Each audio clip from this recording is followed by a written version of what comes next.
په بلخ ولایت کې له شاوخوا 150 بېوزلو او بې سرپرسته کورنیو سره دغه ولایت د شهیدانو او معلولینو چارو ریاست سره په همغږۍ د قمر مرستندوی بنسټ لخوا ژمنۍ بشري مرستې ترسره شوي.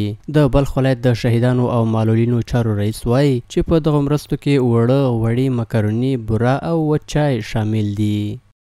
نن تاسو الحمدلله د بلخ ولایت د شهدا او معلولینو ریاست کې دغه توزیع وینئ. تقریبا 200 کورنۍ چې 200 د شهدا او معلولینو د اعتماد د کورنۍ لپاره ترتیب شوي دي او 50 کور نور داسې مستحقین غالبا ماسي ولا سره ترتیب کړي دي.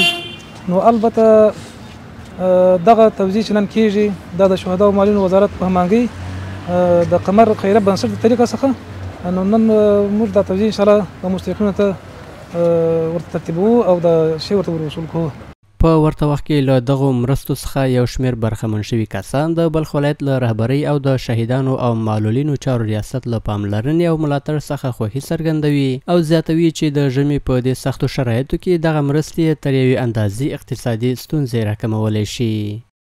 خیر ببینید، خیلی خدمت کرده، تشکر. خیر ببینیم متواضع تشکر. خیلی آدم غریبا رو کمک کرد. خوشحاله ول امارت مثلا ډیر خوشحاله دغه موږ ته ډیر یو ښه کومک ده چې موږ ته کوي. موږ په جای ویده پراته یو وستوان نور چې نشه کار و غریبی وکړو. دغه یو همکاري ده چې موږ ته یو څه موده وخت تیریږي زموږ پې.